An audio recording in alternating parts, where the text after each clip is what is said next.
Hello guys, আজকে দেখাবো আপনাদেরকে নতুনভাবে পেয়ারা ভর্তা। আমি জানি অনেকের পছন্দের পেয়ারা। পেয়ারা অনেকে অনেকভাবে খান, কিন্তু একবার হলেও আপনারা এভাবে পেয়ারা মাখা ভর্তা খাবেন, তাহলে দেখবেন অনেক স্বাদ ও লাবণ্যময় হবে।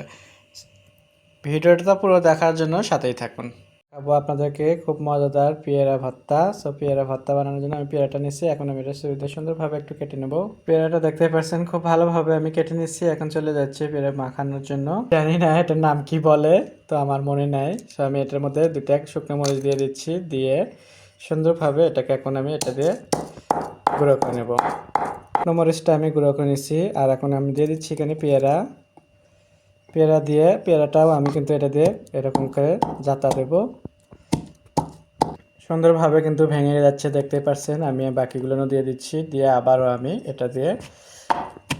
পেয়ারা কিন্তু সেই মিষ্টি, তো এখানে আমি চিনি দিচ্ছি না, এখানে আমি দিয়ে দিচ্ছি বিট লবণ।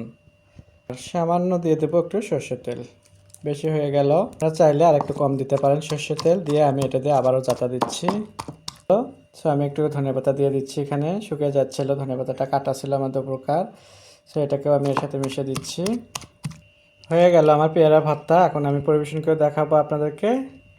নিয়ে নিলাম বাটিতে করে পেয়ারা ভর্তা। আমি জানি অনেকের পেয়ারা ভর্তা খুবই পছন্দ। আশা করি আপনাদের ভালো লাগবে। আর একবার হলেও আপনারা বাসায় এভাবে পেয়ারা কিন্তু ভর্তা বানাবেন, তাহলে দেখবেন যে এটা অনেক মজা হয় এই ভর্তাটা। অনেক সময় অনেকভাবে হয়তো পেয়ারা ভর্তা খাইছেন, কিন্তু এইভাবে অনেকেই খাননি। এইভাবে একবার হলেও খাবেন আপনারা, তাহলে বুঝবেন যে কত মজার হয় এটা। নতুন নতুন ভিডিও দেখার জন্য সবাই আমার সাথে থাকবেন। আল্লাহ হাফেজ।